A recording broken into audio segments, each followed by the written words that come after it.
Hello friends, welcome to our channel Gyan Ganga Ayurveda classes में। आज हम लोग बात करने वाले हैं केंद्र शीर्षीय अध्याय के अंतर्गत एक टॉपिक है। उसमें आप देखेंगे ओजस अर्थात ओज। ओज क्या है, इसका टॉपिक को हम लोग ओजस के नाम से हम उसमें देखेंगे, लिखा हुआ है। तो हम लोग यहाँ ओज के बारे में पढ़ेंगे। अगर बात करें ओज की, तो ओज हम लोग को देखा जाए तो फर्स्ट ईयर में क्रियासारी में भी पढ़ना है, और सेकेंड ईयर में हम लोग को चरक संहिता में पढ़ना है, और सेकेंड ईयर में विकृति विज्ञान में हम लोग को पढ़ना है एक तरह से इम्यूनिटी, अर्थात जो इम्यूनिटी है उसके बारे में भी जब हम पढ़ेंगे तो कहीं ना कहीं ओज का ही वर्णन आता है।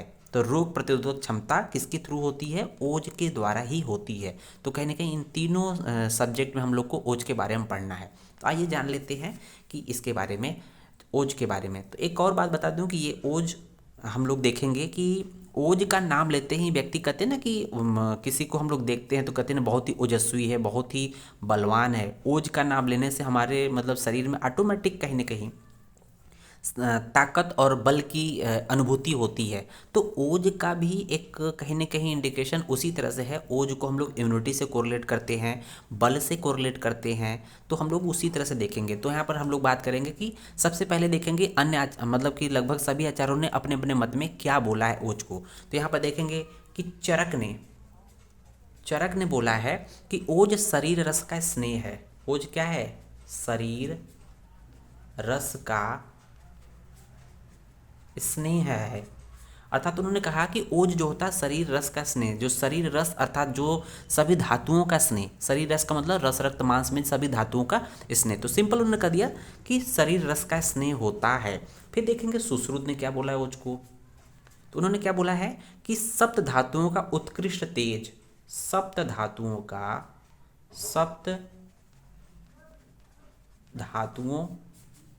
का उत्कृष्ट तेज। तो कहने का मतलब जो चरक बोल रहे हैं शरीर रस का स्नेह है, वही बात सुश्रुत भी बोल रहे हैं कि सप्त धातुओं का उत्कृष्ट तेज, अर्थात सभी धातुओं का जो सार होता है, तेज होता है, वो ओज होता है। अब बात करते हैं हम लोग अष्टांग संग्रह। अष्टांग संग्रह ने क्या बोला है ओज के विषय में। तो देख लेंगे कि उन्होंने बोला है कि शुक्र का सार होता है। ओज क्या होता है? ओज शुक्र का सार है, शुक्र का सार भाग है। कहने का मतलब कि अष्टांग संग्रह ने बोला है कि ओज शुक्र का सार भाग होता है, मतलब कि शुक्र जो धातु होता है उसका सार भाग है, उसका उत्कृष्टतम भाग है जो है ओज। अब बात करते हैं अष्टांग हृदय। अष्टांग हृदय, अष्टांग हृदय ने बोला है कि ओज शुक्र का मल होता है। तो देखेंगे इन्होंने थोड़ा सा अलग कर दिया, ओज शुक्र का मल होता है। कहने का मतलब संग्रह ने बोला शुक्र का सार है, और हृदय ने क्या बोल दिया? शुक्र का मल है। तो दोनों में अंतर हो जाएगा। सार किसने बोला? संग्रह ने। सार किसने बोला? संग्रह ने। मल किसने बोला? हृदय ने। तो याद रहेगा कि संग्रह ने ओज को शुक्र का सार बोला है, और हृदय ने ओज को शुक्र का मल बोला है। इजिली याद रहेगा, ये आपसे पूछा जाता है मल्टीपल चॉइस क्वेश्चन में। अब बात करते हैं नेक्स्ट उसी वाले पॉइंट में कि अन्य आचार्यों ने, तो देखेंगे शारंगधर और भाव प्रकाश। शारंगधर और बीपी मतलब भाव प्रकाश। तो भाव प्रकाश ने बोला शुक्र की उपधातु, शुक्र की उपधातु अर्थात जो शुक्र दोष होता है, शुक्र जो धातु होती है उस शुक्र की उपधातु, उपधातु माना है। तो सारंगधर भाव प्रकाश ने शुक्र धातु की जो उपधातु होती है वो ओज होता है, ऐसा उनका मानना है। अब उसके बाद बात करते हैं हम लोग कि डल्हड़ ने क्या बोला है। डल्हड़ ने देखेंगे, डल्हड़ ने बोला है शुक्र का स्नेह। तो देखेंगे शुक्र का स्नेह, शुक्र धातु का स्नेह, शुक्र धातु का स्नेह ओज है आपके शुक्र धातु का स्नेह। ये डल्हड़ ने बात कही है। साथ ही साथ ये बोला उन्होंने ओज को साधक पित्त माना है। ओज को साधक पित्त, साधक पित्त माना है। ओज को क्या माना है? साधक पित्त माना है। अब बात करते हैं काश्यप की। तो काश्यप ने भी कुछ ओज के बारे में कहा है। तो उन्होंने बोला है इसको ओज पंचरस से युक्त होता है। ओज जो होता है पंचरस से युक्त होता है। जैसे हम लोग कहते हैं ना कि मधुर रस होता है, अम्ल रस होता है, कटु रस होता है, तिक्त रस होता है, तो ओज में 5 रस होते हैं। ओज में 5 रस होते हैं। ओज में 5 रस होते हैं। इस तरह से देखेंगे कि ये बातें कहीं न कहीं ये कही गई है। अब बात करते हैं ओज का स्थान क्या है। ओज का स्थान, ओज का स्थान क्या है? ओज का स्थान हृदय माना गया है। ओज का स्थान हृदय माना गया है। इसके बाद देख रहे होंगे ओज का लक्षण, अर्थात कैसे पहचानेंगे कि शरीर में ओज कहाँ पर पाया जाता है और किस वर्ण का होता है, कैसा होता है। तो चरक ने बहुत ही सुंदर तरीके से वर्णन किया है कि देखेंगे हृदय तिष्ठति, अर्थात हृदय मतलब हृदय में स्थित, हृदय में स्थित या उपस्थित, यद शुद्धम अर्थात शुद्ध अर्थात श्वेत वर्ण का, ईसत पीतकम, ईसत रक्त पीतकम अर्थात कुछ रक्त और कुछ पीत वर्ण का। इसको कह देंगे इस तरह से कि कुछ रक्त और कुछ पीत वर्ण का जो शुद्ध अर्थात श्वेत वर्ण का जो हृदय में स्थित होता है, ओजः शरीरे संख्यात है, उसे ओज कहते हैं। तो ओज क्या है? जो कि हृदय में स्थित होता है, शुद्ध अर्थात श्वेत वर्ण का होता है, और कुछ पीत और कुछ रक्त वर्ण लिए हुए होता है, उसे हम लोग ओज कहते हैं। और एक और उपमा दी गई है कि तत्नाशम नाशान विनश्यति, अर्थात जिसके नाश होने से क्या नाश है? शरीर का विनाश हो जाता है। अर्थात ओज के नाश होने पर शरीर का विनाश हो जाता है। तो यहाँ पर ये जो बोला गया है ईसत पीत रक्तकम, ये जो बोला गया है रक्तम ईसत पीतकम, ये ओज का वर्ण बताया गया है। ओज का वर्ण बताया गया है। अब हम लोग बात करेंगे ओज के वर्ण की, तो अलग अलग आचार्यों ने क्या बोला है। तो वर्ण की बात कर लेते हैं ओज की। तो चरक ने बोला है, क्या बोला है? चरक ने बोला है कि ईसत, ईसत रक्त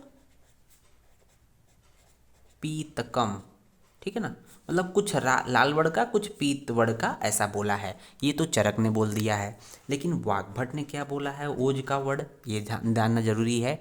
तो लोहित पीतकम बोला है, उन्होंने बोला है लोहित पित्तकम, लोहित, लोहित पीतकम, अर्थात उन्होंने रक्त न बोल के लोहित बोल दिया।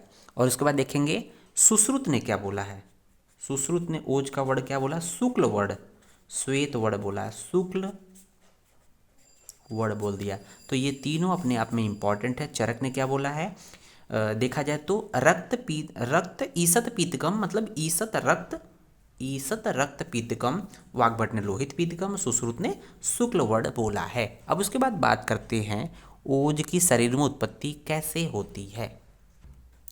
यहाँ पर देख रहे होंगे कि ओज की उत्पत्ति शरीर में कैसे होती है, अर्थात जब ओज की उत्पत्ति होती है तो उसमें उसका वर्ण कैसा होता है, उसका रस कैसा होता है और उसका गंध कैसा है, इसके बारे में बात करते हैं। तो चरक ने बहुत सुंदर तरीके से बताया है। तो सबसे पहले जानते हैं कि जब शरीर की उत्पत्ति होती है तो शरीर की उत्पत्ति किससे होती है?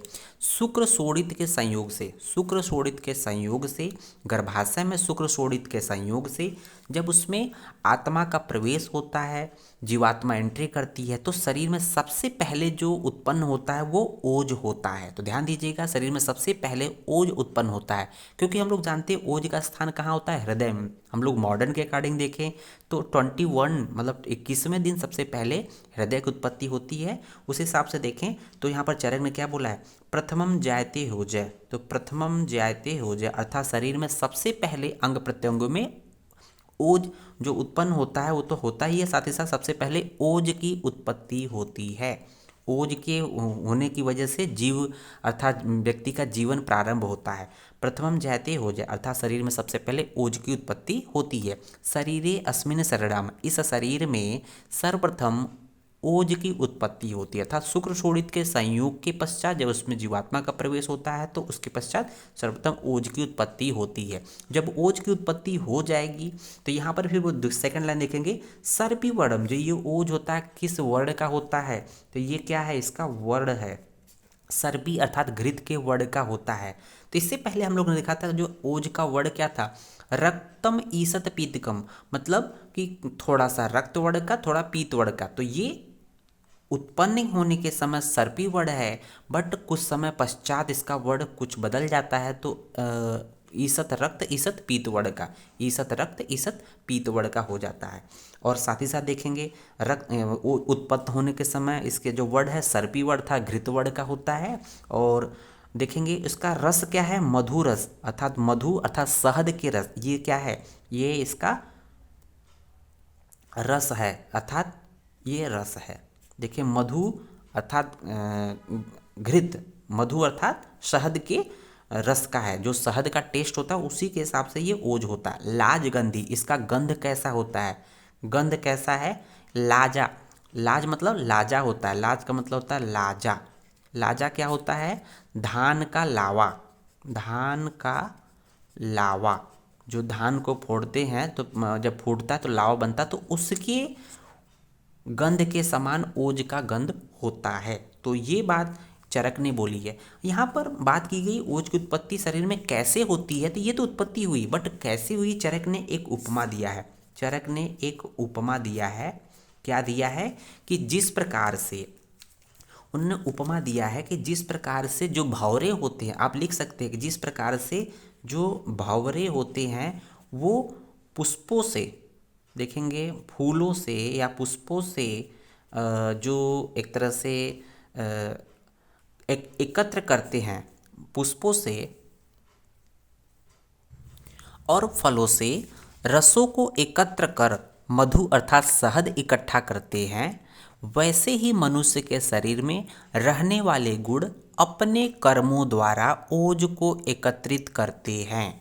कहने का मतलब कि जिस प्रकार से जो भंवरे होते हैं वो पुष्पों अर्थात फूलों से और फलों से रसों को इकट्ठा करके जो मधु अर्थात शहद का इकट्ठा करते या निर्माण करते, उसी प्रकार से मनुष्य के शरीर में रहने वाले जो गुण होते हैं अपने कर्मों के द्वारा ओज को एकत्रित करते हैं या उत्पन्न करते हैं। तो ये चरक ने उपमा दिया है।